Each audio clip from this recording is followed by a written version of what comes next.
Vivienne Cross saw the boy fall. 1 second, 6-year-old Marco was walking along the pool's edge. The next, his foot slipped on wet tiles, arms windmilling, mouth open in a silent scream. Then he was gone, swallowed by 12 feet of blue water. She didn't think, didn't calculate. 4 weeks of following rules: don't speak unless spoken to, don't ask questions, stay invisible, vanished in a heartbeat. She ran, down 2 flights of stairs. Through a locked door she nearly ripped off its hinges, across 30 yards of manicured lawn, legs burning, lungs screaming. The pool surface was still. No splashing, no struggling, just ripples spreading outward like a countdown. Vivienne dove in, fully clothed. The cold hit her like a slap. She opened her eyes underwater, ignoring the chlorine sting, and spotted him sinking, flailing weakly, eyes wide with terror, 6 feet down and dropping. Years of competitive swimming roared back. State championships, morning practices, the one thing she'd been good at before life fell apart. She reached him in seconds, wrapped her arm around his chest, kicked toward the light, her dress dragged like an anchor. Marco's weight pulled her down. For one horrible moment, she thought they'd both drown. Then air, precious, burning air. She dragged him to the steps, laid him on hot concrete. He coughed, sputtered, vomited water. His lips were blue, but he was breathing. He was alive. "You're okay," she whispered, hands shaking. "You're safe now." The mansion door exploded open. Alexander Valenti ran toward them, and Vivienne saw something she'd never expected on the face of a man who moved through his house like a cold, untouchable storm. Fear. Raw, naked, devastating fear. He dropped to his knees beside his son, hands hovering like he was afraid the boy might shatter. "Marco. Marco, can you hear me?" The boy nodded weakly. "The lady saved me, Papa." Alexander's head snapped toward Vivienne. Dark eyes swept over her soaked uniform, clinging to her body, hair plastered to her face, mascara running down her cheeks. She was trembling. From cold, from adrenaline, from the realization of what she'd just done. He stared at her like he was memorizing every detail of her face. "You jumped in?" His voice was rough, broken. "I saw from the window. I didn't think. I just ran." Silence stretched between them. Then Alexander Valenti did something that changed everything. He reached out and took her hand. His grip was warm against her frozen skin, strong, steady, like an anchor. "Thank you," he said, and his voice cracked on the words. "Thank you." Chaos erupted around them. Staff running, shouting, a doctor arriving, towels, questions, noise. But through it all, Alexander didn't let go of her hand. Not once. He held on like she might disappear if he released her. When the storm finally settled, Marco examined, declared shaken but unharmed. The staff dispersed. The lawn emptied. Just the two of them remained, standing by the pool where his wife had taught their son to fear water, where history had almost repeated itself in the cruelest way. Alexander turned to her. The fear in his eyes had hardened into something else, something that made Vivienne's stomach tighten. "What's your name?" "Vivienne Cross, sir." "How long have you worked here?" 4 weeks, sir." He nodded slowly, studied her face one more time. Then he spoke 6 words that would change her life forever. His voice was flat, final, like a prison door slamming shut. "You're never leaving." Vivienne's heart stopped. She'd spent 2 years trapped by a monster who wore the face of a loving boyfriend. She'd clawed her way out with blood under her fingernails and scars she'd never show anyone. And now, standing in the shadow of this mansion, soaking wet, still trembling, she realized she'd just walked into another cage. But this one was made of marble and money, and the man holding the key looked at her like she was already his. She saved his son. Now he won't let her go. But Alexander Valenti has secrets darker than Vivienne can imagine, and she's about to discover that some cages are gilded with gold.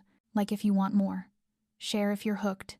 Subscribe so you don't miss what happens next. Vivienne stood perfectly still beside the swimming pool, water still dripping from her uniform dress onto the blistering hot concrete. Alexander Valenti's words kept echoing in her head like a funeral bell. She would never leave this place. What did those words mean? A strange kind of gratitude? A promise? Or a sentence? She meant to open her mouth and ask, but Alexander had already turned his back and walked away. No explanation, no glance over his shoulder. He disappeared into the mansion with Marco cradled in his arms, leaving Vivienne alone in the vast garden with 1,000 unanswered questions. Mrs. Callahan appeared at her side only seconds later. The elderly housekeeper, her silver hair neatly pinned up and her eyes sharp as a blade, looked Vivienne up and down, her lips pressed into a single hard line. "Follow me." It was not a question, it was an order. Vivienne was led through long, hollow corridors, past expensive paintings and vases of fresh flowers replaced every day, to a room in the west wing of the mansion where she had never set foot. Mrs. Callahan opened the door and gestured for her to go in. Inside was a private bathroom with a white marble tub. A new set of clothes had been laid out on a rack, not a maid's uniform. A cream silk dress, simple yet refined, the kind of fabric Vivienne had only ever seen behind the glass of high-end boutique displays. Beside it were brand-new undergarments with the tags still attached, a pair of soft leather shoes, and a towel so thick she could have used it as a blanket. "Wash up and change. I will wait outside." Mrs. Callahan closed the door before Vivienne could say a single word. 20 minutes later, Vivienne stepped out with damp hair and the new silk dress on her body. She felt unfamiliar inside her own skin. This dress cost more than a month of her pay. Maybe 2. Mrs. Callahan nodded, satisfied, and led her on again, this time to a bedroom on the second floor. The room was 3 times the size of the studio apartment Vivienne had once rented on the outskirts of the city. A king-size bed dressed in pristine white linens, an oak wardrobe, a vanity table with a large mirror, a window overlooking the back garden, where the pool shimmered beneath the late afternoon sun. "This is your room from now on." Vivienne turned to look at Mrs. Callahan, her brows drawn together. "I do not understand. I am only a maid. My room is in the staff quarters." Mrs. Callahan folded her arms across her chest. "You have been promoted. From now on, you are Marco's personal caretaker. Your pay will increase by 4 times. You will live in the main mansion, have your own room, and all living expenses will be fully provided. Your only responsibility is to care for and protect the boy." Vivienne shook her head and took a step back. "No, I can't accept. I am only a cleaner. I do not have the qualifications to care for a child. I have not been trained for this. You saved the boy's life. That is qualification enough. But I do not want it." Vivienne said it plainly, her voice trembling slightly but resolute. "I want to keep my old job. I want to go back to my old room. I appreciate the offer, but I refuse." Silence. Mrs. Callahan studied her for a long moment. Then she spoke, her voice so cold Vivienne felt as if the temperature in the room had dropped by 10 degrees. "Miss Cross, it seems you do not understand your situation. This is not an offer. This is Mr. Valenti's decision. And Mr. Valenti never takes no for an answer." She turned and walked to the door, pausing at the threshold without looking back. "Dinner is at 7 o'clock. You will eat with Marco. Your belongings will be moved in within an hour." The door shut. Vivienne stood alone in the lavish room, her heart hammering out of rhythm. She looked around like an animal driven into a corner. Beautiful. Everything was beautiful.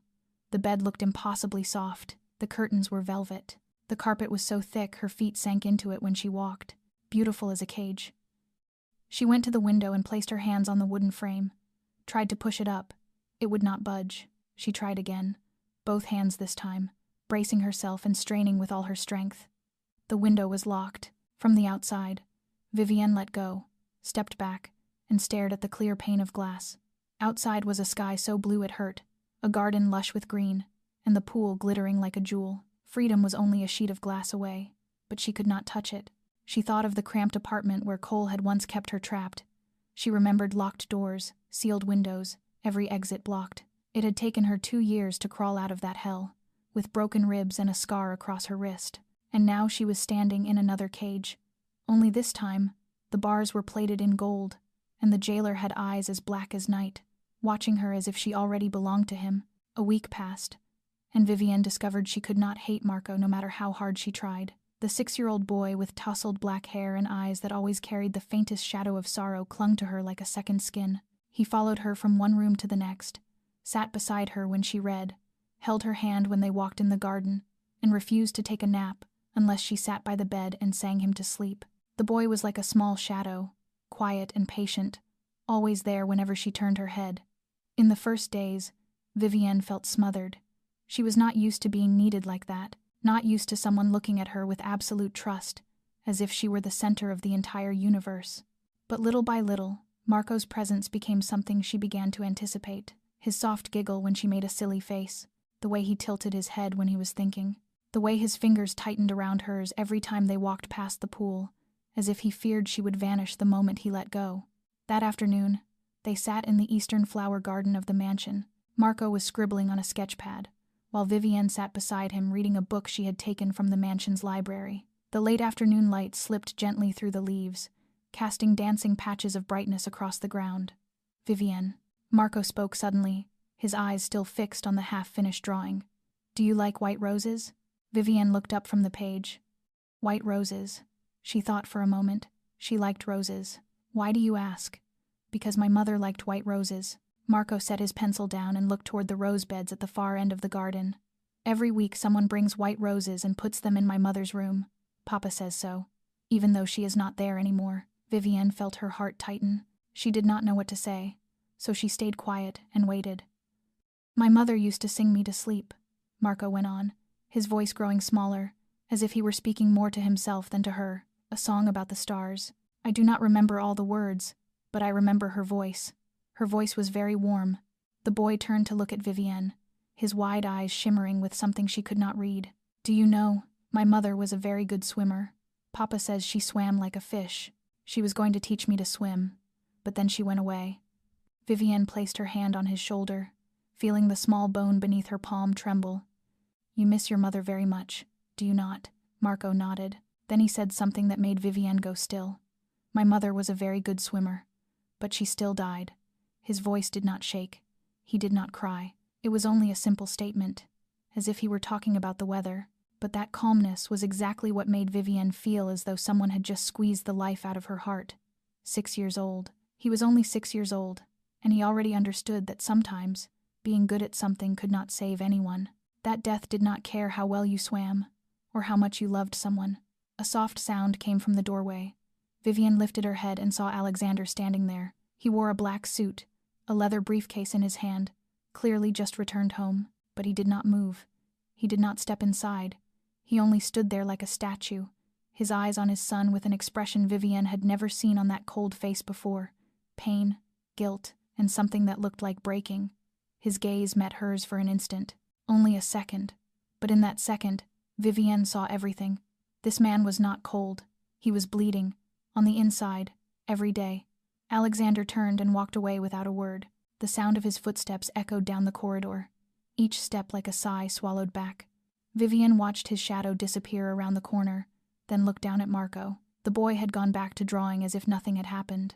But his picture, she realized, was of a woman with long hair standing beside a blue swimming pool, and around her were hundreds of white roses. Vivienne drew a deep breath, trying to swallow the lump in her throat.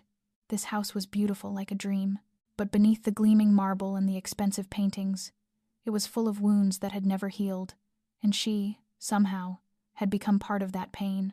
2 weeks after what happened in the flower garden, Vivienne still could not erase the image of the pain in Alexander's eyes from her mind. He avoided her, or perhaps she avoided him. She was not sure anymore.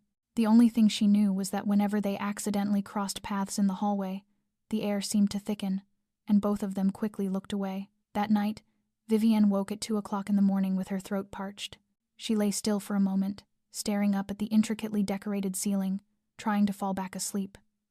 But the thirst would not let go. In the end, she sat up, slipped a thin cardigan over her nightclothes, and quietly stepped into the corridor. The mansion at night was an entirely different world, so silent she could hear her own heart beating. Darkness crept into every hidden corner, and the paintings on the walls seemed to follow her with their eyes as she passed. Vivienne walked along the second-floor hallway toward the staircase that led down to the kitchen. But when she passed Alexander's study, she stopped. Light leaked through the crack of a half-open door, voices carried out, low and tense. She knew she should keep walking. She knew she should not eavesdrop, but something held her there. Maybe instinct, maybe curiosity, or maybe the feeling that she needed to know where she truly was. The shipment got stopped at the port in Newark. Dante's voice came first, Alexander's right hand. "Marchetti's men. They are testing our limits." Silence for a moment. Then Alexander's voice rose, cold as steel. "The East Side territory is ours. It has always been. If Marchetti wants a war, he will have a war." "Dawn, how should we handle it?" another voice asked, one Vivienne did not recognize. "Handle it clean." Alexander answered without hesitation. Find out who is responsible for this, and make sure they understand the price of touching Valenti family property. Dawn. Territory. Handle it clean. Family. The words spun through Vivienne's mind like a storm. She stepped back, her feet nailed to the floor. No, it could not be. He was not a businessman. The closed-door meetings, the men in black suits with eyes like ice, the armored vehicles, the security so tight it felt suffocating. It all made sense now. Alexander Valenti was a mafia boss, and she was living in his house, caring for his son. Trapped in his world, Vivienne turned and ran. She did not need water anymore. She needed to get out. Immediately, she made it back to her room, her heart pounding as if it might explode. Her hands shook as she stuffed a few changes of clothes into the small travel bag she had brought from her old apartment. Money. She had a little savings in her wallet. Not much, but enough to take a bus somewhere else. Anywhere that was not here. She would call Nathan, her younger brother. Once she was out, she would find a way to disappear. She had done it once when she escaped Cole. She could do it again. Vivienne slipped down the service stairs, careful not to pass the study. She cut through the kitchen, out the back door, and ran through the garden in the dark. Her heart hammered so hard she could barely breathe. The back gate came into view. Freedom was only a few steps away. She ran faster, reaching for the iron gate. Then she stopped as if she had slammed into a wall. A man stood there, leaning against a stone pillar, the red tip of a cigarette glowing in the dark. Dante Romano. Where are you rushing off to, miss? Cross. His voice was calm, as if he were asking whether she wanted tea. Vivienne took a step back, her bag clenched tight in her hand. I need to go. Dante drew on his cigarette and exhaled a pale stream of smoke into the night air. I know what you heard, and I understand that you are afraid, but you need to listen to me. I do not need to listen to anything. Vivienne cut in, her voice shaking but firm. I just need to get out of here. Dante ground the cigarette beneath his heel, then looked straight into her eyes. If you leave now, you will die. Vivienne's heart seemed to stop. What? Not because of us, Dante said, his voice dropping, but because of the people watching this house. What do you think? That no one knows you exist. You saved Don Valenti's son. You live in his house. You have been marked since the first day. Vivienne shook her head, refusing to believe. You are lying. You are trying to keep me here.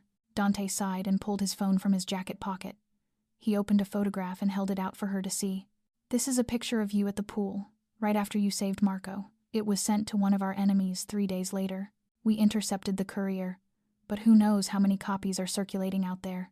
Vivienne stared at the photo, at herself drenched, Marco in her arms. She felt as if the ground beneath her feet were giving way. If you step outside this gate, Dante went on, his voice no longer cold, almost gentle now, you become a target, a piece on the board to blackmail Don Valenti, or a witness that needs to be erased. Either way, you will not live a week. Vivienne wanted to scream that he was lying, wanted to shove past him and run, but her feet would not move, because deep down, she knew he was telling the truth. She had jumped into that pool to save a child, and now she was trapped in a world she had never known existed. Dante stepped aside, revealing the path out. You can go if you want. I will not stop you. But think carefully. In here, you are protected. Out there, you are prey. Vivienne stared at the open gate, at the darkness beyond, at the freedom she craved, right within reach. Then she thought of Cole, thought of what she had endured to get away from him, thought of whether she had the strength to run again. Her feet slowly turned back toward the mansion. The gate slammed shut behind her, metal striking metal, the sound ringing out into the stillness of the night, and Vivienne knew, with a cold certainty that sank into her bones, there was no way back. Vivienne did not sleep that night. She lay on the bed, staring at the ceiling, Dante's words circling in her mind like a sentence with no possibility of appeal. When the first light of dawn slipped through the curtains, she had made her decision. She could not keep living in the dark.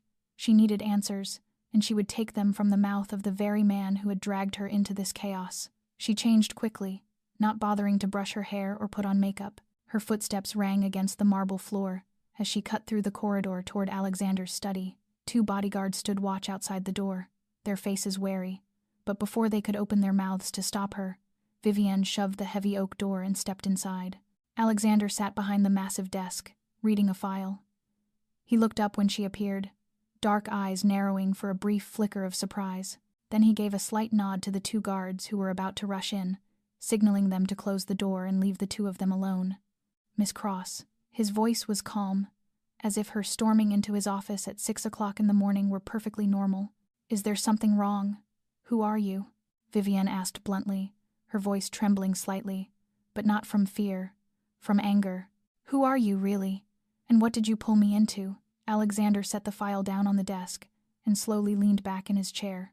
He did not answer at once. Instead, he studied her with an expression she could not read, as if he were weighing how much to say, how much to hide. You spoke with Dante. Not a question, a statement. Vivienne did not deny it. I heard your meeting last night. The shipment, the territory. Handle it clean. She stepped forward, her hands clenched tight at her sides. You are not a businessman. You are a criminal. Silence. Alexander looked at her for a long time, long enough that Vivienne began to wonder whether she had just signed her own death notice. Then he spoke, and his answer froze her in place. I am the Don of the Valenti family. No denial, no justification, only the naked truth, delivered in the same even tone as if he were talking about the weather. My family has controlled this East Coast for 3 generations. We have a hand in every industry you can think of, legal and illegal. That is the world you stepped into when you jumped into that pool. Vivienne felt her legs go weak. She had known, had guessed it since last night. But hearing him confirm it with his own mouth was something else entirely. So what now? She asked, her voice breaking at the end. What are you going to do with me? Kill me to keep me quiet. Lock me in some dark basement. She waited for the threat, waited for those cold eyes to turn cruel, waited for a warning that if she so much as opened her mouth, she would disappear without a trace. But it did not come.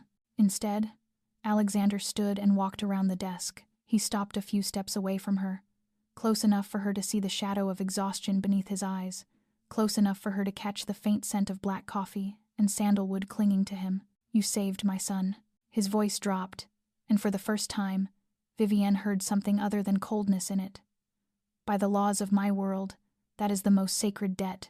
1 life for 1 life. I owe you, Vivienne Cross.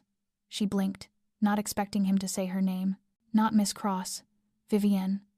But because of that, Alexander went on, I can't let you leave.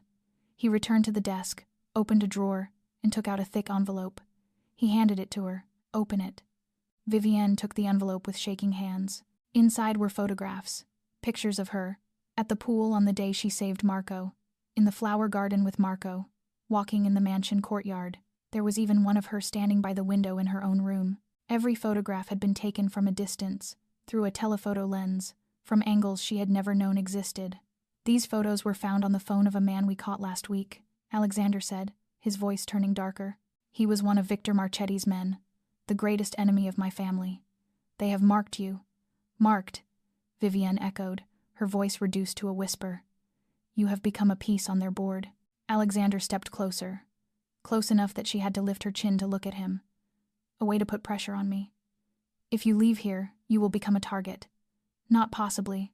Certainly. Vivienne looked down at the photographs in her hands, looked at her own face, unaware she was being hunted. She had thought she had escaped Cole, escaped violence, escaped the dark. But it turned out she had only stepped from one darkness into another. And this time, the darkness had a name, Valenti. 3 weeks had passed since the day Vivienne saw those photographs of herself in Alexander's hands. 3 weeks of trying to adjust to her new reality. 3 weeks of telling herself that at least here she was safe, even if that safety was paid for with her freedom. But there were things high walls and locked gates could not keep out. Ghosts from the past did not need keys to enter. That night, Vivienne woke with a scream trapped in her throat. Sweat drenched her nightgown, her heart pounding as if it wanted to break through her ribs. The nightmare was still raw in her mind, Cole's hand tightening around her throat, his fingers biting into her skin until she could not breathe, her head slamming into the wall, once, twice, 3 times, until the world blurred into red. And his voice, whispering right against her ear with a sweetness that was pure poison, no one will believe you. She bolted upright, clutching her throat as if she could still feel those ghostly fingers choking her. She had to get out of this room. She needed air. She needed anything to push back the darkness closing in on her. Vivienne slipped on a cardigan and quietly stepped into the hallway. The mansion lay in silence, only the soft tap of her footsteps on the wooden floor. She did not know where she was going, only that she needed to move, to feel her feet still on the ground. When she passed the kitchen area, she stopped. A faint glow spilled from the adjoining sitting room, not electric light, firelight, from the hearth. She stepped inside and froze. Alexander was sitting there, alone in the dark. Only the fire danced across his face, casting alternating bands of light and shadow like a chiaroscuro painting. In his hand was a whiskey glass already half empty, and his eyes were fixed on the flames as if he might find answers in the restless flicker. He was not wearing a suit the way he usually did. Only a white shirt with the sleeves rolled up, the top few buttons undone. His hair slightly mussed as if he had raked his fingers through it again and again. He no longer looked like the powerful, frightening Don Valenti. He looked like a man who was tired, who was breaking. Vivienne meant to turn away, not wanting to disturb him. But Alexander spoke. "You can't sleep either." She stopped, hesitated for a moment, then stepped farther in. She sat in the chair across from him, keeping a safe distance. "A nightmare," she answered simply. He did not ask for more. He only nodded as if he understood. And maybe he truly did. "Do you want a drink?" he asked, lifting the whiskey bottle. Not a polite invitation. An offer between two people who could not sleep. Vivienne shook her head. She did not drink, not after what Cole had done to her when he was drunk. Silence settled between them, but it was not awkward. A strange, almost comfortable quiet, as if both of them were taking a brief rest between their separate wars. Then Alexander looked at her, and his gaze stopped on her wrist. The cardigan sleeve had ridden up when she sat down, revealing scars that were faint but still visible. Marks of the past she never wanted anyone to see. Vivienne quickly pulled her sleeve down, her heart skittering, but Alexander did not ask. He did not demand an explanation. He only looked at her for a long moment, his jaw tightening so hard she could see the muscle jump beneath his skin. Then he turned back to the fire. "I have my own ghost, too." His voice was low, almost a whisper. "Isabella. 3 years. Still every night." Vivienne said nothing. She only sat there, listening to the crackle of the fire, feeling the weight of the words he had just spoken. 3 years. Every night. He had lived with that pain for all that time, still waking up, still walking forward, still leading an underground empire, while inside he was coming apart. She understood that feeling, understood what it meant to wear a mask every day while something inside you screamed. They sat in silence. There was no need for more words, no need for explanations or comfort, only the knowledge that here, in this darkness, they were not alone. And when the first light of dawn began to thread through the curtains, tinting the room pink, Vivienne realized she was still sitting there, and Alexander was still here, 2 wounded souls, finding peace in the quiet presence of each other. A month after the night they sat together in the dark, everything between Vivienne and Alexander had changed in ways she could not define. There was no longer that suffocating tension whenever they were in the same room, no more averted eyes. Instead, there were small nods when they crossed paths, brief questions about Marco, and sometimes stretches of comfortable silence as if they had grown used to each other's presence. But that morning, when Alexander appeared in her doorway in a 3-piece black suit and eyes cold as steel, Vivienne knew something was different. "You will come with me today." Not a question. An order. Vivienne stared at him, her brows drawing together. "Where?" Alexander did not answer right away. He looked her up and down as if he were measuring her. "Dress formally, black or deep red, no flashy jewelry. Dante will be waiting for you at the front door in 30 minutes. Then he turned and walked away, leaving Vivienne with 1,000 unanswered questions. 30 minutes later, she stood beside a glossy black Rolls-Royce, wearing a deep red dress Mrs. Callahan had already placed in her wardrobe. Alexander was seated inside, and when she slid into the seat beside him, he finally explained, "Today there is a meeting with the capos, the heads of the different branches of the family," he said, eyes fixed straight ahead. "And you will be there." "Why?" Vivienne asked. "What do I have to do with your meeting? Everyone needs to know you are under my protection." Alexander turned to look at her, his gaze sharp and cold, but not aimed at her, aimed at what was waiting. "Whatever happens to you, happens with my permission, and anyone who touches you will pay. They need to understand that." The meeting took place in a luxury Italian restaurant in Manhattan, in a private VIP room on the top floor. The moment Vivienne stepped inside, she felt 10 pairs of eyes lock onto her. 10 men, 10 expensive suits, 10 icy gazes, appraising, picking her apart. She felt like prey walking into a wolf's den. Alexander placed a hand at the small of her back. A minor gesture, but enough for everyone in the room to understand. She is mine. Do not think otherwise. The meeting began, and Vivienne witnessed a completely different Alexander. Gone was the weary man sitting with a whiskey glass in the night. Gone was the gentle father looking at his son with pain in his eyes. This was Don Valenti. Every word he spoke carried the weight of life and death. Every decision he made was obeyed without a single objection. He spoke of territory, of shipping routes, of enemies who needed to be handled. His voice stayed even, cold, as if he were discussing the weather instead of things Vivienne knew could cost people their lives. She sat in silence at the edge of the room, trying to make herself invisible, but not everyone allowed her that. A man at the far end of the table, heavy-set with a large gold ring on his pinky, kept throwing looks at her. His gaze felt like filthy hands moving over her body, and Vivienne had to fight not to shrink in on herself. Don Valenti. The man spoke in the middle of the meeting, cutting across another capo's report. Who is that girl sitting there? She looks delicious. Did you bring her back for the boys to have some fun? The room went dead silent. Vivienne felt blood rush to her face, humiliation and anger twisting together. But before she could react, Alexander rose. Slowly, deliberately, like a panther preparing to strike. Salvatore, his voice was so calm it was terrifying. Repeat what you just said. Salvatore realized he had made a mistake. But it was too late. He swallowed, his face going pale. Don Valenti, I was only joking. I did not mean anything. Alexander walked toward Salvatore, each step landing like a war drum. No one in the room dared to breathe too loudly. Joking, he repeated, stopping right beside Salvatore. Then, in an instant, so fast Vivienne could not even see it, he seized Salvatore's right hand and snapped it back. 2 sharp cracks sounded one after the other. Salvatore screamed, collapsing into his chair, his hand twisted, 2 broken fingers dangling at an unnatural angle. She is mine, Alexander said, his voice still even, as if nothing had happened. Touch her, you lose your hand. Look at her the wrong way. You lose your eyes. Does anyone need me to say it again? Silence. No one dared look at Vivienne anymore. Alexander turned, walked back to her, and placed his hand at her back.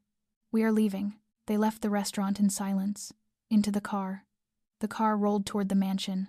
Vivienne did not speak, her hands tightly laced together on her lap, her heart still pounding out of control. She had seen violence before, had endured it.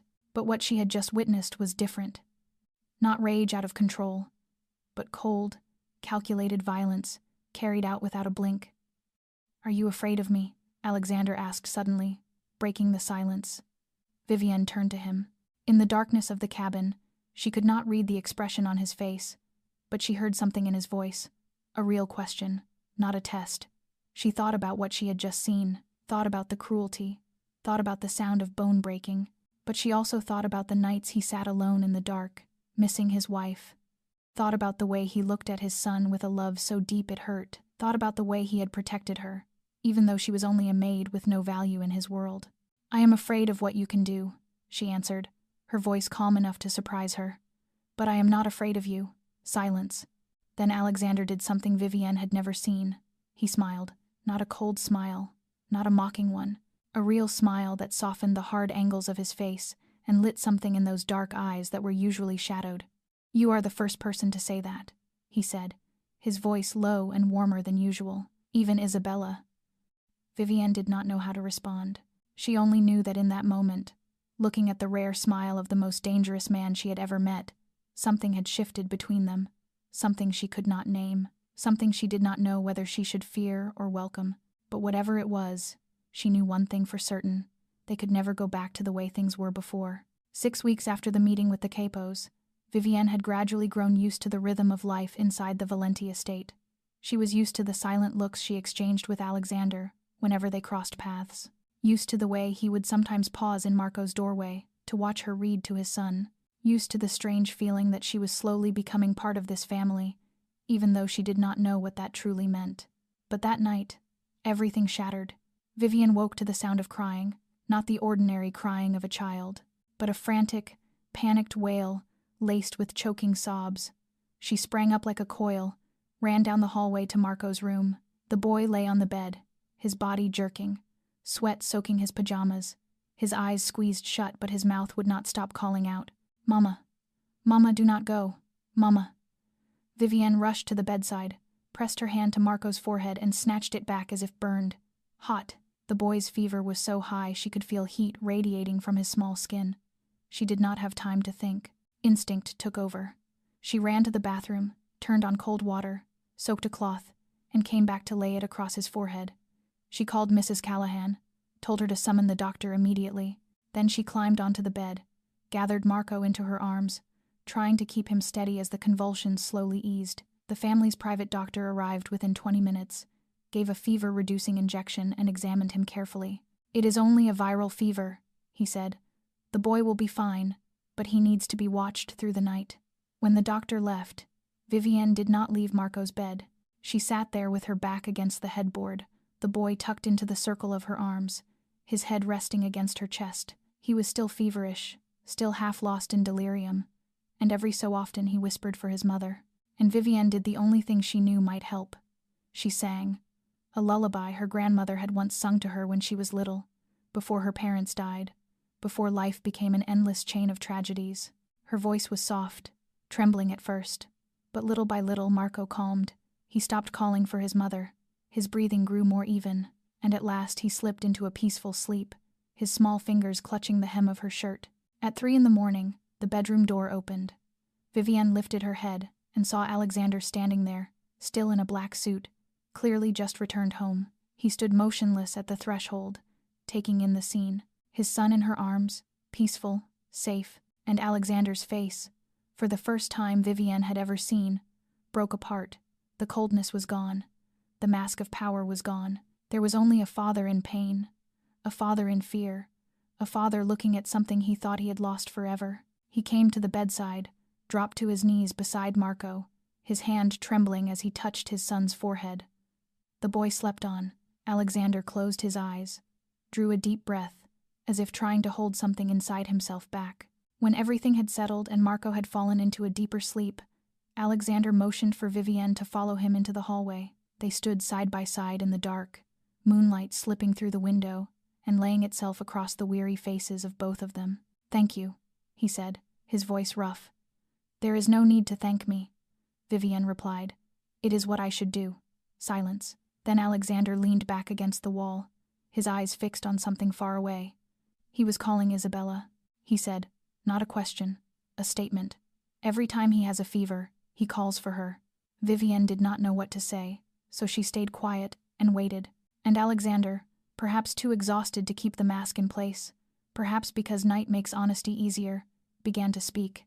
"She died because of me." His voice was low as a whisper, but every word carried the weight of 3 years of torment. "That yacht trip, I was supposed to go with her. But I had a meeting, an important meeting," I told her. "Business could not wait," I told her. He stopped, his jaw tightening. Then the storm came. The boat capsized, and I was not there to save her, not there when she needed me most. Vivienne felt her heart tighten. She wanted to say something, anything, to ease the pain in his eyes. But before she could open her mouth, Alexander's phone vibrated. He checked the screen, his face going pale. "Dante," he answered, and Vivienne watched everything inside him change in an instant. The grieving father vanished. Don Valenti returned. "How many?" he asked, clipped. Then, "The North Warehouse. Damage. 2 men. The fire is still burning." He ended the call and turned to Vivienne. "I have to go. What happened?" she asked, even though she knew she should not. "One of the warehouses was attacked," he answered briefly, already moving toward the stairs. "Marchetti." He stopped on the first step, turned to look at her. In the darkness, she could not read the expression on his face, but she heard the severity in his voice. "Take care of Marco for me. Do not leave the house. No matter what happens, do not leave the house." Then he disappeared down the stairs, his footsteps quick and urgent.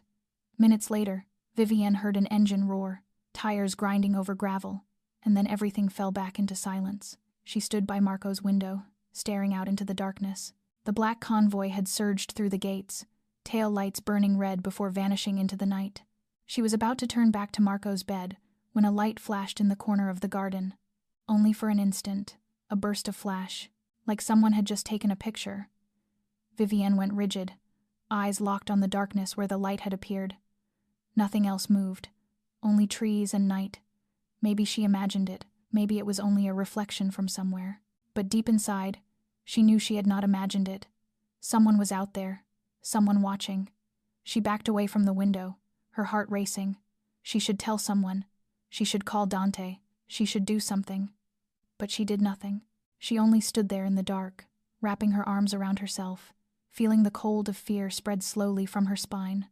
They were being watched, and Vivienne did not know by whom or why. She only knew that the darkness beyond the iron gates was no longer a safe place. Maybe it never had been. 2 months after the night Vivienne saw the flash in the garden, Alexander made an unexpected decision. They would leave the estate for a few days, to the family's seaside house in the Hamptons. Just 3 of them. No meetings, no work, no darkness from the underworld. When Vivienne asked why, Alexander only said, briefly, that Marco needed to get out of the house. The boy needed to see the ocean, needed to learn how not to be afraid of water anymore. But she noticed the way he glanced at her when he said those words, and she knew there was more to it than that. The drive took 3 hours, and when they arrived, Vivienne had to hold her breath at the beauty of the villa sitting right on the shoreline. Not the suffocating luxury of the Valenti mansion, but an elegant kind of wealth, blended into nature. Tall glass doors opened to an endless blue ocean, and the sound of the surf murmured like a lullaby that never stopped. Marco, from a quiet boy afraid of water, slowly began to open himself to the sea. On the first day, he only stood far back and watched the waves. On the second day, he allowed the water to touch his toes. On the third day, he was building a massive sandcastle under Vivienne's watchful eye, his giggles breaking free every time a bigger wave threatened his work. Vivienne sat beside him, helping him pack the sandy walls, and she realized this was the first time in months she had felt real peace. No ghost of coal, no fear of invisible enemies, only sun, sand, and the laughter of a child slowly healing. Alexander sat a few yards away, working on his laptop, but Vivienne kept catching him looking toward them, and every time she did, something in his gaze made her heart beat faster. That afternoon, after the sandcastle was finished and Marco had chased the surf until he was worn out, he fell asleep on a lounge chair on the porch. Mrs. Callahan, who had come along to help, stayed behind to watch him, and Alexander walked over to where Vivienne stood, staring out at the sea. "Walk with me," he said. Not an order, an invitation. They walked along the shoreline, waves washing softly around their feet, the sunset staining the entire sky red. For a long time neither of them spoke, only the sound of the water and the wind. Vivienne felt Alexander's presence beside her, warm and steady, and she wondered when she had begun to feel safe next to this man instead of afraid. "I tried not to think about you," Alexander spoke suddenly, his voice lower than usual. "Every night, every time I saw you with Marco, I told myself this should not happen, that you are an employee, that I am the one who dragged you into this dangerous world." He stopped and turned to look at her. "I failed. Completely." Vivienne felt as if her heart stopped. She knew what she should say. She should keep distance. She should remind him and remind herself of the boundary between them. "Alexander," she said, her voice trembling slightly, "you are my employer." Silence, waves, wind. Then Alexander stepped closer, close enough that she could feel the heat coming off him. His hand lifted, touched her cheek, gentle, as if he were afraid she might break. "Then stop being my employee." His voice dropped to a whisper. "Be mine." And before Vivienne could react, he bent and kissed her. His mouth was warm and tender, nothing like what she had imagined from a man who could break someone's bones without blinking. The kiss was not rushed, not demanding, only a quiet promise, a question asked with lips instead of words. And Vivienne, who had once sworn no man would ever touch her again after what Cole had done, realized she was kissing him back. Her hand rose to his chest, feeling the hard, urgent beat beneath the fabric of his shirt. He was trembling too, she realized. He was afraid, just like she was. When they pulled apart, Vivienne realized her cheeks were wet. She was crying, not from sadness, not from fear, but because for the first time in years, she felt worthy of being loved, felt she was not something broken, ruined beyond repair. Alexander wiped the tears from her cheek with his thumb, his dark eyes holding her with a gentleness she had never believed he could possess. "Do you want me to stop?" he asked. Vivienne looked into his eyes, looked at the man who had kept her in a gilded cage, but who had also protected her from the darkness outside. A man who had killed, but who had also cried at the sight of his son sleeping in her arms. A man complicated, dangerous, and utterly wrong for her by any standard, but also the only man who made her feel alive again. "I do not know where this will go," she whispered, "but I do not want to stop." Alexander smiled, that rare smile only she ever got to see, and he pulled her into his arms. They stood there between ocean and sunset, between a painful past and an uncertain future, and for the first time, both of them allowed themselves to hope. 3 months after that first kiss on the Hamptons beach, Vivienne's life had changed in ways she never would have imagined. She was no longer a maid or a hired caretaker. She had become part of this family, even without any official title. She ate dinner with Alexander and Marco every day when he was home. She slept in her own room, but sometimes she woke to Alexander's arm draped over her after nights when he slipped into her room late. She received stolen kisses in the hallway, meaningful glances across the dinner table, and gentle moments that Don Valenti never let anyone else see. And Marco, the boy who had once clung to her completely, was even more attached now. He no longer called her Miss Cross. He called her Miss Vivi, sometimes just Vivi. He held her hand everywhere, told her everything, from last night's dreams to what he had learned with his tutor. The 6-year-old with the sad eyes had slowly faded away, replaced by a child who laughed, who talked, who was gradually healing from the pain of losing his mother. That afternoon, Vivienne and Marco were in the kitchen, making chocolate chip cookies. It was an activity the boy had begged for all week, and at last Vivienne gave in. Flour flew everywhere. Half the chocolate chips disappeared into Marco's mouth before they ever made it into the bowl. The boy giggled, his face smeared, and Vivienne felt her heart melt just watching him. She loved this child, loved him as if he were her own. Sometimes that frightened her, because she knew she had no right, but she could not control her heart. "Do we need anything else, sweetheart?" she asked, stirring the dough in a large mixing bowl. Marco tilted his head, thinking, a finger sticky with chocolate rising to his mouth as he licked it clean. Then he said, in a voice so natural it sounded like the most ordinary thing in the world, "Mama, I need more chocolate chips." Time froze. Vivienne stopped stirring, her hand locked in midair. She stared at Marco, not trusting what she had heard. The boy froze too, eyes wide as he realized what he had just said. They looked at each other in absolute silence, with only the steady ticking of the wall clock. Then Marco's eyes reddened, and tears began to roll down his cheeks. "I'm sorry," he whispered, his voice trembling. "I did not mean to. It just came out of my mouth. I am sorry. I did not forget my mom. I promise I did not forget my mom." Vivienne set the bowl down on the counter and knelt to Marco's level. Her heart was racing, but she forced her voice to stay calm. "Marco, look at me," she said softly, lifting his chin. "It is okay. I am not mad. I promise." But the boy cried harder, his small body shaking in her arms when she pulled him close. "I miss my mom," Marco sobbed, his face pressed into her shoulder. "I miss her so much, but I love Miss Vivi too. I love you so much. And sometimes I forget." He leaned back and looked at her with tear-filled eyes and the confusion of a 6-year-old trying to understand feelings too big for him. "Can I love both? Am I allowed to love you and still remember my mom?" Vivienne felt tears sliding down her own cheeks. She held Marco tighter and kissed the top of his head. "You are allowed to love as many people as you want," she whispered. "Love is not a cake that has to be divided. It can grow. It can be enough for everyone. Your mother will always be in your heart. And me, I am here too. Those two things do not cancel each other out." "Really?" Marco asked, his voice still thick with tears. "Really," Vivienne promised. "I promise you."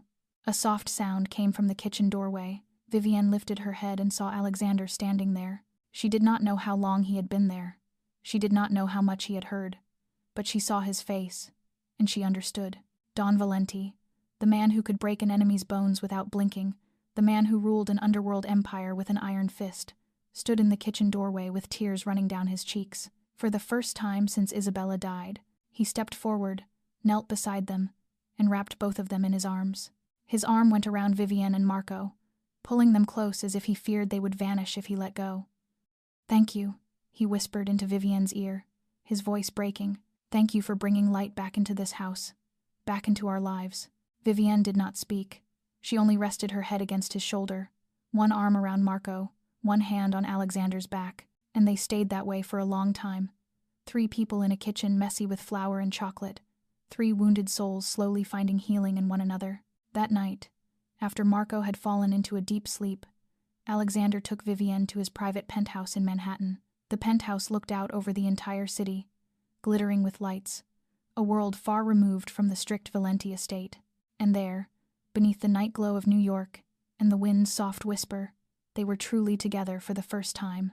Not rushed, not afraid, only tenderness, trust, and a love slowly growing out of the ashes of 2 hearts that had once believed they were already dead. 4 months after the night in the Manhattan penthouse, Vivienne decided to do the thing she had put off for far too long. She wanted Nathan, her younger brother, to know about her new life. Not all of it, of course. He did not need to know about meetings with capos or fingers being broken, but he needed to know his sister was still okay, that she had found a place to belong. Alexander agreed immediately when she mentioned inviting Nathan to visit. He even sent someone to pick the boy up from his university dorm, where he was in his final year as a software engineering student. When the glossy black car stopped at the estate gates, and Nathan stepped out, Vivienne felt her heart tighten. Her 22-year-old brother had grown so much since the last time they had seen each other. Taller, leaner, with messy brown hair and gray-blue eyes just like hers. But the first thing she noticed was not how much he had matured. It was the anger in his eyes. Nathan hugged her hard, but when he let go, he looked around the estate with suspicion he did not bother to hide. "You live here?" he asked, his voice tight. "With a mafia boss. Have you lost your mind, Vivienne?" Vivienne went rigid. Nathan knew. Somehow, he knew. "Nate, let me explain." "Explain what?" Nathan cut her off, his eyes flashing. "That you are sleeping with a killer, that you are living in the house of a mafia family. You escaped Cole just to fall into the arms of someone 100 times more dangerous than him." Vivienne tried to speak, but another voice cut in from behind her. "You must be Nathan." Alexander stepped out of the front door in a 3-piece black suit, his expression calm but carrying authority. Nathan turned to face him, his chin lifting in challenge even though he was nearly a head shorter than Alexander. "And you must be the man holding my sister prisoner, Nathan," Vivienne warned, but Alexander raised a hand, signaling her to be quiet. He studied Nathan for a long moment, then nodded. "You have the right to worry about your sister," he said, his voice even. "And you have the right to know the truth. Come with me. We need to talk, privately." The 2 men disappeared into the house, leaving Vivienne standing alone in the courtyard with her heart pounding. She did not know what they said behind that closed door. She did not know how much Alexander revealed, or what Nathan asked. An hour passed like a century. When the door opened, Vivienne held her breath, bracing for the worst, but instead, Nathan stepped out looking completely different. The anger was gone. There was only thoughtfulness, and something like reluctant respect. "He really loves you," Nathan said when they were alone. "I do not like it. I do not like his world. But he loves you, and he will protect you at any cost." He made that very clear. Dinner that night was warmer than Vivienne expected. Nathan played with Marco, and the boy immediately latched onto his newly discovered uncle. Alexander watched them with a softened gaze, and now and then he caught Vivienne's eyes and smiled. Mrs. Callahan had prepared a lavish spread, and for the first time, the huge dining room of the Valenti estate filled with laughter. But in the middle of that warmth, Vivienne noticed something strange. One of the newer guards, a man named Tony, who had been hired about a month earlier, kept positioning himself near the dining room windows. She had seen him many times over the past weeks, but today something was different. He was not watching outside the way the other guards did. He was watching in, watching her and Marco, and his hand kept slipping into his suit pocket, as if he were touching something inside. After dinner, while Nathan played chess with Marco in the sitting room and Alexander handled a work call, Vivienne went out to the garden for a breath of fresh air, and that was when she saw it. Tony stood at the corner of the garden, his back to the house, but in his hand was a phone held up, and on the screen she could clearly see the image of her and Marco through the sitting room window. He was taking pictures. Secretly, just like the photographs Alexander had shown her months earlier. Vivienne stepped back into the shadows, her heart racing wildly. She did not run. She did not scream. She turned calmly and went back inside to find Dante. 10 minutes later, Tony was surrounded by 4 men in a basement room. Alexander stood in front of him, and for the first time, Vivienne saw Don Valenti truly angry, Not the cold, calculated control he had shown when he broke Salvatore's fingers. This was a boiling, dangerous rage, like a volcano on the edge of eruption. Marchetti. Tony spat the name after a few minutes of questioning. Victor Marchetti paid me. Tony's phone was searched, and what they found made Vivienne feel as if the blood in her body turned to ice. 5 weeks, Dante said, his voice tight as a wire. He has been watching the estate for 5 weeks. Miss Cross's schedule, Marco's schedule, everything. But that was not the worst part. Alexander held the phone, his face going white as he read the last message that had been sent. Wait for the order. The kid first, the woman after. Deadly silence. Then Alexander exploded. Triple the security, he roared, his voice filling the room. No one leaves the house. No one. Marco does not leave Vivienne's sight or mine. Contact every capo. If Marchetti wants a war, he will have a war. He turned to Vivienne, and in his eyes she saw fear. Not fear for himself, fear for her, for Marco, for the family he had fought to rebuild from ashes. Vivienne stood there with her hands clenched at her sides, her body trembling beyond her control. They were not only being watched, they had been planned for, and that plan began with the death of a 6-year-old child. 5 months after Tony was caught, the underground war between the Valenti family and the Marchetti family officially ignited. Victor Marchetti did not accept losing his inside peace in silence. He struck back, and he struck back brutally. Vivienne learned about the first attack when Alexander came home at 4 o'clock in the morning with the smell of smoke still clinging to his suit. The Valenti family's north warehouse had been burned to the ground. 2 men were dead. Men Alexander had known his whole life, men who had worked for his family for decades. He said nothing to her that night. He only stood under the shower in the bathroom for nearly an hour, as if trying to wash away something water could never touch. After that, Alexander almost vanished from Vivienne's life. He left before she woke, and came back when she was already asleep. Warm family dinners became empty chairs at the table. Stolen kisses in the hallway became hurried nods when they happened to cross paths. Marco asked every day why Papa was not home, and each time, Vivienne had to invent a new reason, so the boy would not worry. She tried to talk to Alexander in the rare moments they were together, tried to understand what was happening, tried to help in any way she could, but he pushed her away. "This is not your business," Alexander said one night, his voice cold in a way she thought no longer existed between them. "You do not need to know. You only need to stay in the house and keep Marco safe." And she did. She stayed in the estate with security tripled. She took care of Marco and pretended everything was fine. She lay awake night after night waiting for the sound of Alexander's footsteps in the hallway, and each night she felt the distance between them growing wider. Dante was the one who finally told her the truth. Marchetti is demanding a meeting with Don Valenti to negotiate. He told Vivienne one afternoon while Alexander was away. He wants to split the territory again. He wants to end the war. That is good news, right? Vivienne asked, even though she already knew the answer from the darkness on Dante's face. It is a trap. Dante shook his head. We all know it. Don Valenti knows it. But if he refuses to meet, Marchetti will use that to rally the other families against us. Underworld politics are more complicated than you think, Vivienne swallowed. So Alexander will go. Dante did not answer that question. Instead, he looked at her with an expression she could not read. You and Marco are Don Valenti's only weakness, he said slowly. Marchetti knows that, and he will exploit it any way he can. That is why Don Valenti is pushing you away. Not because he does not love you, because he loves you too much. And he is afraid. Dante's words haunted Vivienne in the days that followed. She watched Alexander in the brief moments they met, and began to notice what she had missed. The deep shadows of exhaustion beneath his eyes, the way he looked at her and Marco as if he were trying to carve the sight of them into his memory, the way his hand sometimes lifted as if to touch her, then fell again. He was not cold, he was breaking on the inside. One evening, unexpectedly, Alexander came home early. Vivienne was standing by the window in Marco's room, watching the boy sleep, when she felt Alexander's presence behind her. Then his arm slid around her waist, pulling her back against his chest. She felt his heart hammering beneath his shirt, felt his warm breath by her ear. "Alexander," she whispered, her hand resting over his arm. He did not answer right away. He only held her tighter, as if trying to keep hold of something slipping beyond his reach. "No matter what happens," he finally said, his voice low and rough. "Remember that I love you. I love you and Marco more than anything in this world." Vivienne turned in his arms, her hands lifting to his face. "What is happening?" she asked, her voice trembling. You are talking like you are saying goodbye. Alexander looked at her, his dark eyes shining with something she could not read in the shadows. I will always find you, he said instead of answering her question. Wherever you are, whatever happens, I promise. Then he kissed her, deep, desperate, like a man dying of thirst finally reaching water.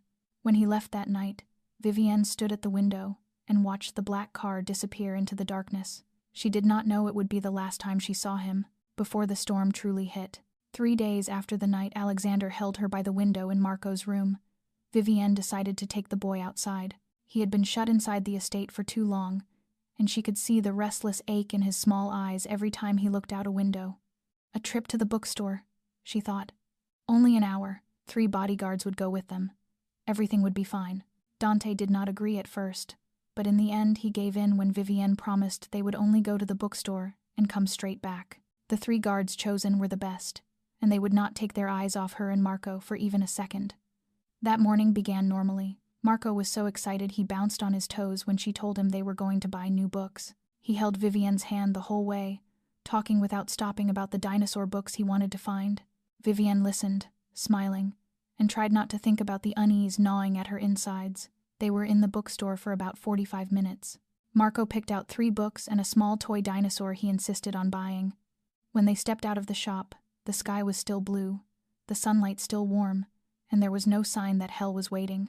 They had just gotten into the car, the guard about to start the engine, when everything happened. 2 black SUVs appeared from both ends of the street like hunting beasts. They charged in at a terrifying speed, one blocking the front, one blocking the rear. Vivienne only had time to pull Marco into her arms before the gunfire erupted. 1 shot, 2, 3. The car window exploded. Blood splattered across the front seat. The guard in the driver's seat slumped forward, his head striking the steering wheel. The other 2 tried to fight back, but they were outnumbered. Within 60 seconds, all 3 lay still. Marco screamed, the sound tearing through the air. Vivienne held him tight, her body turning into a shield, but she knew it was useless. The car door was yanked open, and rough hands dragged her out. She tried to keep hold of Marco, but they were stronger.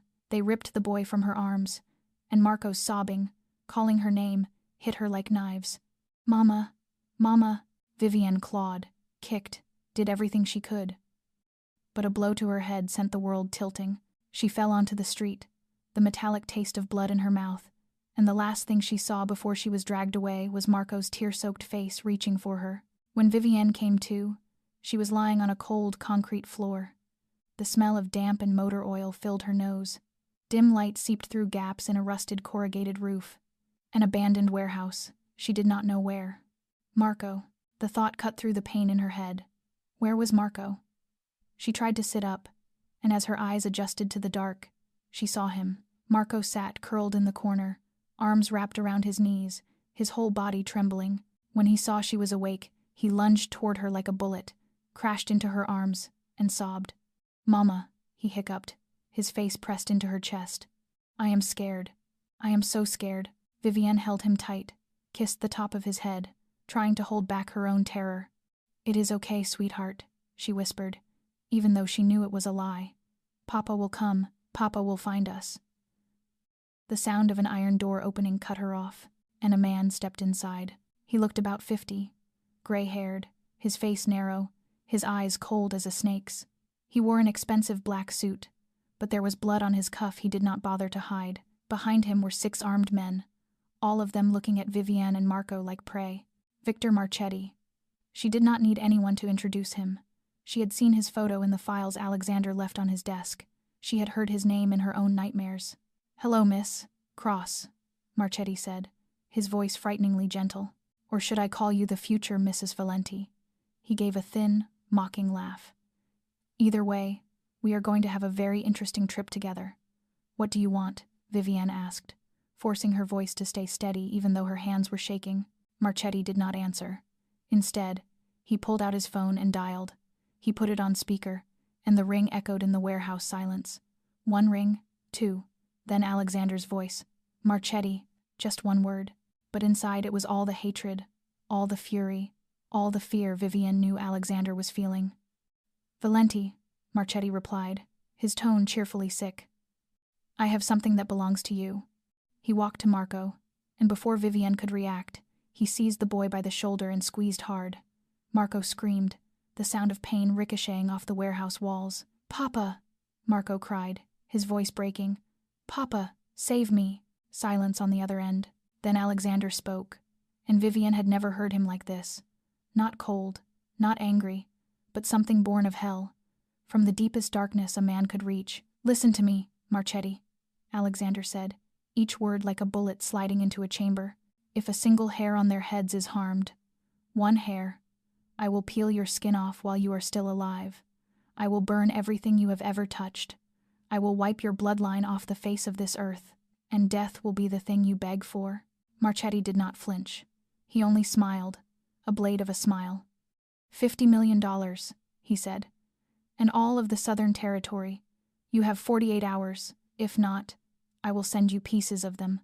Starting with the boy. Then he ended the call.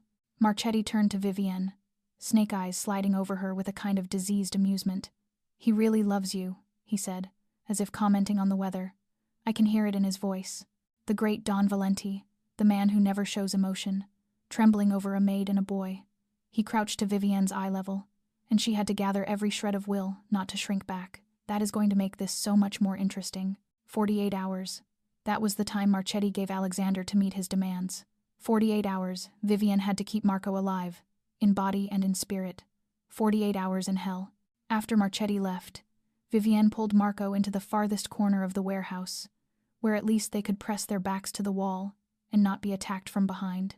She took off her coat and wrapped it around the boy, trying to keep him warm in the damp, cold air. Marco trembled without stopping, red-rimmed eyes fixed on her with a fear no 6-year-old should ever have to carry. "Mama," he whispered, his voice raw from crying too much.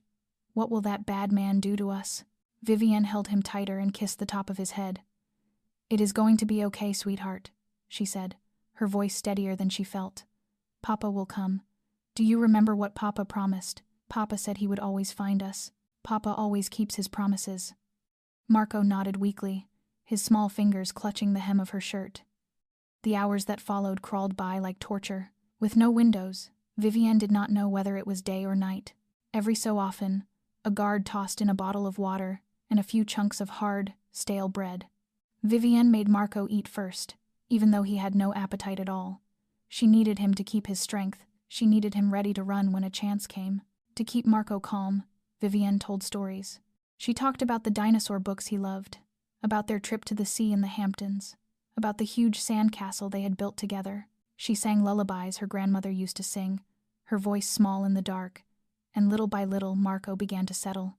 The boy stopped crying. He only lay curled in her arms, listening to her voice like an anchor tying him to the peaceful world they had been ripped away from. About half a day later, the warehouse door opened again.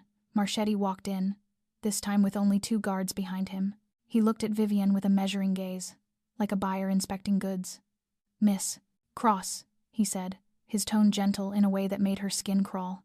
"I think we should have a talk, just the 2 of us." Vivienne pushed Marco behind her, stood, and faced Marchetti. "I have nothing to say to you." "Oh, but I think you do." Marchetti stepped closer. "The Valenti estate security system, Alexander's schedule, the weaknesses you have observed in the months you have lived there. I am sure you know many useful things." Vivienne met his eyes, and in that moment she was no longer a frightened woman. She was the woman who had survived 2 years of hell with Cole, the woman who had torn herself free from a demon's hands, the woman who had jumped into a pool to save a child without thinking. "I lived with a demon for 2 years, she said, her voice cold and steady. "He hit me, choked me, made me think I was going to die. But I lived. I got out, and I am still standing here. You think you scare me?" Marchetti was silent for a moment, snake eyes narrowing. Then he slapped her. The blow was so hard Vivienne fell to the concrete floor. The metallic taste of blood flooded her mouth, and she felt her lips split, blood running down her chin. Her head spun, her ears ringing for a moment. "Do not hit Mama." Marco's scream tore through the air. The boy lunged forward, planted himself in front of Vivienne with both arms spread wide, his whole body shaking but his eyes blazing with determination. "Do not hit Mama. Do not touch Mama." Marchetti looked at the boy with a sick kind of amusement. "The kid has guts," he said, like his father. Vivienne forced herself up, wiped the blood from her mouth with the back of her hand. She pulled Marco behind her again, straightened, and faced Marchetti. Her body ached, but she would not let it show. She locked eyes with him, and when she spoke, her voice did not tremble once. "When Alexander finds you," she said slowly, each word like a bullet, "you will wish you had never been born." Marchetti laughed, but the laughter never reached his eyes. He turned and walked out, and the door slammed shut behind him.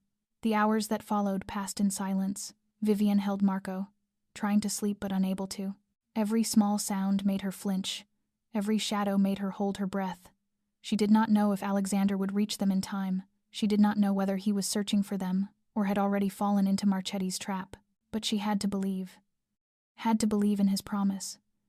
Had to believe the love they had was strong enough to carry them through anything. Then, when darkness had fully closed in, and Vivienne was almost out of hope, she heard it. Gunfire. Distant, but clear. 1 shot, 2, then a rapid burst, like fireworks. Vivienne sat bolt upright, her heart slamming. Marco woke too, eyes wide in the dark. "Mama," the boy whispered. "What is that?" Vivienne pulled him close, the first smile in 48 hours spreading across her split lips. "Do you hear that?" she whispered, her voice shaking with emotion. "Papa is here." Marco squeezed her hand, his eyes lighting with hope for the first time since they were taken. "Papa," he whispered, like a prayer. "Papa is here." The gunfire drew closer, shouts, footsteps running, then silence. A silence so tight it stole the air. Vivienne held Marco, eyes fixed on the warehouse door. And when the door was kicked in, light exploding inside, she knew they had been saved. The warehouse door was kicked open with a thunderous crash. Light from outside poured in like a flood, so blinding Vivienne had to squeeze her eyes shut for a brief moment. When she opened them, she saw him. Alexander stood in the doorway, a gun in his hand, his white shirt stained red with blood. Not his blood, she realized as he stepped inside without a limp or any sign of pain. Someone else's blood. The blood of the men who had dared to stand between him and his family. Behind him, Dante and at least 10 armed men were securing the area. Shouts and scattered gunfire still rang out in the distance. But Vivienne did not care. She saw only Alexander, only the man who had promised he would find her, and had kept that promise. Alexander's eyes swept the warehouse, and when they landed on Vivienne and Marco huddled in the corner, something inside him collapsed. Vivienne had seen Alexander cold. She had seen him angry. She had seen him gentle, but she had never seen him like this. The gun slipped from his hand and clattered onto the concrete with a hard, empty sound. He lunged to them, his knees hitting the ground beside her, and he pulled both of them into his arms. And Don Valenti, the man who ruled an underworld empire with an iron fist, wept like a child. "I am sorry," he choked out, his voice shattering like glass. "I am sorry. I did not protect you. I promised I would protect you and I failed. I am sorry." Vivienne held him, her hands trembling, but her voice steady. "You are here," she whispered into his ear, tears streaming down her cheeks without her bothering to wipe them away. "You are here. That is all that matters. That is everything." Marco, who had gone silent in the first moment from shock, began to cry. The boy clung to his father's neck, small arms locked tight as if he never wanted to let go again. "Papa," he sobbed, his voice thick. "I knew you would come. I told Mama. Papa always keeps his promises." Alexander held his son so tightly Vivienne feared he might hurt him. But Marco did not complain. He only cried and held on. And in that moment, they were only a family that had almost lost each other and had just been given back. Then Alexander pulled back, bloodshot eyes raking over Vivienne, and he saw the injury on her lip. His body went rigid. Those dark eyes, already shadowed with worry and fear, shifted into something far more dangerous. A cold, calculated, lethal rage. "Who did this?" he asked, his voice low and even, like the growl of a predator before it strikes. Vivienne tried to speak, but before she could, Dante's voice came from the doorway. "Don Valenti," he said. "We caught Marchetti." Alexander stood. He looked at Vivienne one more time, his fingers brushing her cheek in a silent promise, and then he walked out. Vivienne held Marco, eyes following Alexander's shadow through the open door. She could see Marchetti being held by 2 men, his face swollen and smeared with blood, but that was nothing compared to what was coming. Alexander stepped in front of Marchetti. Without a word, He drove his fist into Marchetti's face. Marchetti fell back, but the men holding him hauled him upright. Alexander hit him again, and again, and again. Vivienne turned her face away and covered Marco's eyes. She did not want the boy to see this. Did not want him to see his father like this. Even if Marchetti deserved every second of what was happening to him. The blows stopped. Silence. Then Alexander's voice cut through, ice cold. Death is too quick for you. Vivienne heard the sound of him wiping his hands, perhaps on someone's sleeve. Dante, Alexander said. Take him back. Slow. I want him to feel every second of what is coming. Yes, Don Valenti. Footsteps dragging. Marchetti's groans. Then silence. Alexander returned to the warehouse, and when he walked back to Vivienne and Marco, he was no longer Don Valenti. He was only Alexander, the man who loved them, the man who had waded through hell to find them. He bent and lifted Marco into his arms, and the boy immediately latched on like a koala. With his other hand, Alexander reached for Vivienne, pulled her to her feet, and kept her tight at his side. Let us go home, he said, his voice rough with feeling. Home. Vivienne rested her head against his shoulder as they stepped out of the warehouse. Outside, the sky had brightened. The sun was rising on the horizon, turning the whole sky pink. She did not know how long they had been held, did not know what day it was now. She only knew they were alive. They were together, and they were going home. A black convoy waited outside. Alexander got Vivienne and Marco into the car, and when the door shut, when the engine roared and the car began to move, Vivienne finally allowed herself to breathe. They were safe. They were going home. 2 weeks after the rescue, the Valenti estate slowly slipped back into something like normal life, or at least, as normal as it could be after what had happened. The cut on Vivienne's lip had healed, leaving only a faint scar that Alexander often brushed with a pained look, as if he blamed himself every time he saw it. He took care of her in every small way, making sure she ate full meals, slept enough, and never had to be alone if she did not want to be. Marco was healing too, though more slowly. In the first week he had nightmares every night, waking up screaming for Mama and Papa. Alexander hired a top child psychologist to see him 3 times a week, and little by little, the nightmares thinned out. The boy began to laugh again, began to play, though he clung to Vivienne and Alexander more tightly than before, as if afraid they would disappear the moment he let go. A week after they returned, Alexander summoned all the capos to the estate. Vivienne was not allowed to attend the meeting, but she learned what it was about when Alexander came to her room afterward, his face tired yet peaceful in a way she had never seen. I have handed most of the work over to Dante, he said, sitting beside her on the bed. I am stepping back, not completely.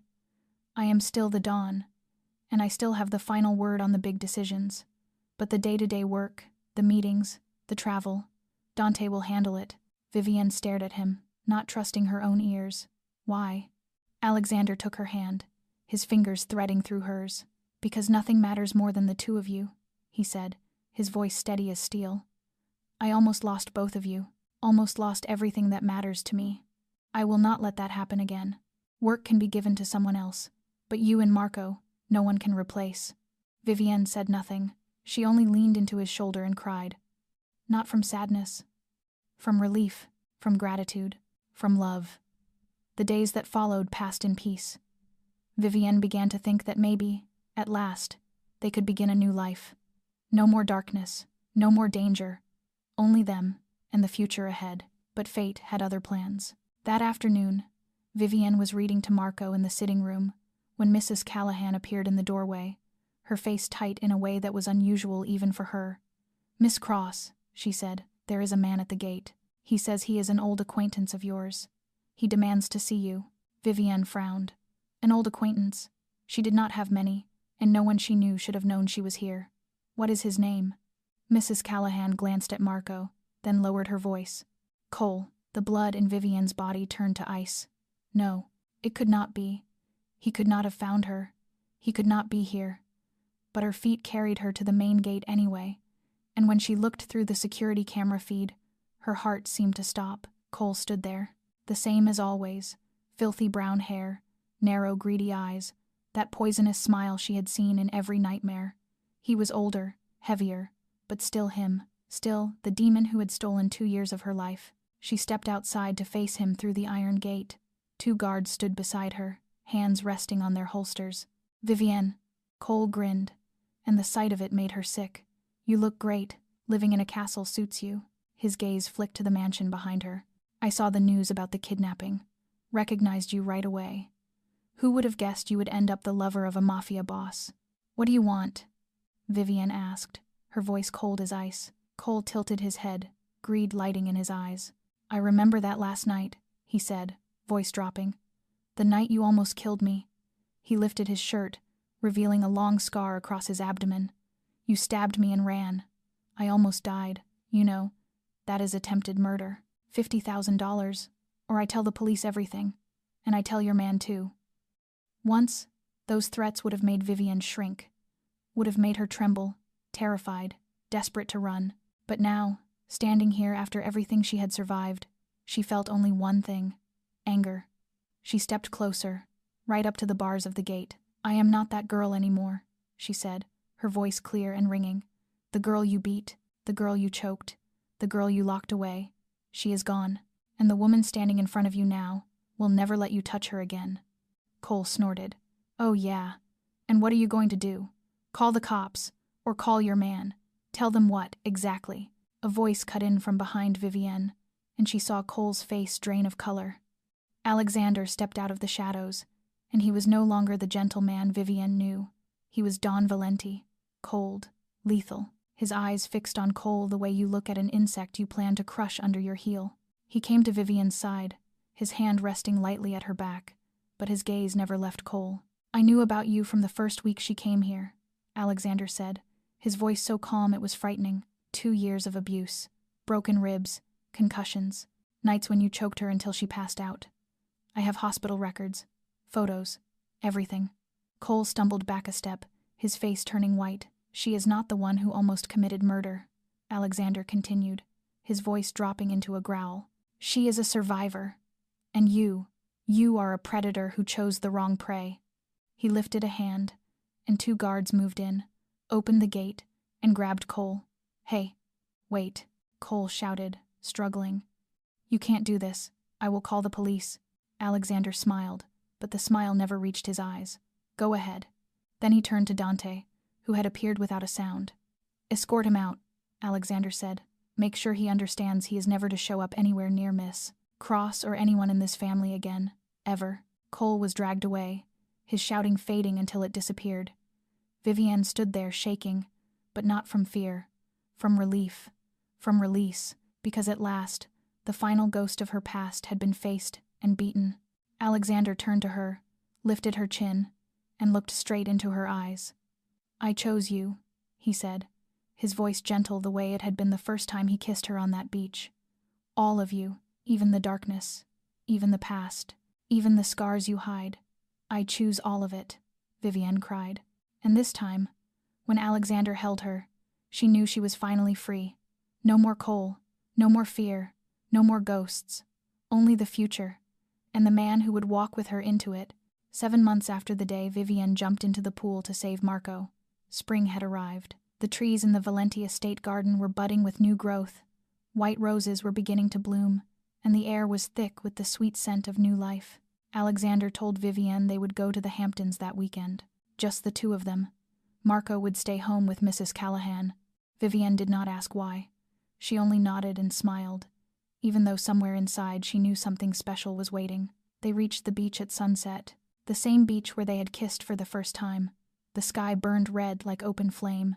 Waves rolled softly onto the sand, and the ocean wind brushed her skin with clean, cool hands. Vivienne stood facing the water, letting herself feel a peace she once believed she would never be able to touch. Then she turned and saw Alexander down on one knee in the sand. In his hand was an open red velvet box, and inside were not 1 ring, but 2, a glittering diamond for her, a smaller, simpler band engraved with Marco's name. Vivienne lifted her hand to cover her mouth, tears already spilling. I am not good at romantic speeches, Alexander said, his voice low and shaking a little.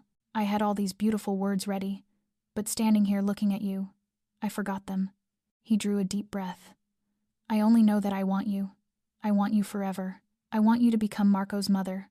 Officially, by law, in front of the whole world. I want you to be my wife. Vivienne Cross, marry me. Before Vivienne could answer, the sound of feet running over sand came from behind her. She turned and saw Marco charging toward them like a small bullet. Mrs. Callahan running after him with an apologetic face and a smile at the same time. "Mama, did you say yes yet?" Marco shouted, his eyes blazing with excitement. "Mama, say yes." Vivienne laughed through her tears. She looked at Alexander, looked at Marco, looked at the sunset sky holding all three of them in its arms. "Yes," she said, her voice trembling with happiness. "A million times yes." Alexander rose, slid the diamond ring onto her finger, then knelt to place the smaller ring on Marco's finger. Marco stared at his ring, then up at his father, then at Vivienne, and he threw himself into both of them at once. A month later, the wedding took place in the rose garden of the Valenti estate, not a lavish ceremony with hundreds of guests, just a small, intimate gathering with the people who truly mattered. Nathan stood beside his sister, his eyes red even though he tried to hide it. Mrs. Callahan cried through the entire ceremony. Dante stood stiff as a statue, but Vivienne saw the corner of his mouth lift slightly, and Marco, the little ring-bearer in a tiny black suit, looked solemn as if he were carrying out the most important mission of his life. When it was time for vows, Alexander held Vivienne's hand and looked straight into her eyes. "7 months ago, you walked into my life drenched, mascara smeared, holding my son in your arms," he said, his voice deep and full of feeling. "And in that moment, I knew you would change everything. I knew you would save us. Not just Marco, me too." Vivienne smiled through her tears. "You taught me that love is worth the risk," she said. "That trust is worth trying. That family is not something I lost forever. Thank you for giving me everything." After the ceremony, while everyone celebrated, Nathan pulled Alexander aside. Vivienne could not hear what they said, but she saw Nathan point a finger at Alexander's chest with a serious face. Then Alexander laughed and nodded. "Later," Nathan told her, "I told him if he ever makes you cry, I will find a way to handle him." Nathan said with a shrug, "He told me he respects that." A month after the wedding, summer returned. Exactly 8 months after the fateful day by the pool, Vivienne stood at the second-floor window, in the same place she had stood that day. The same view, the same frame, but everything was different. Down by the pool, Marco was swimming.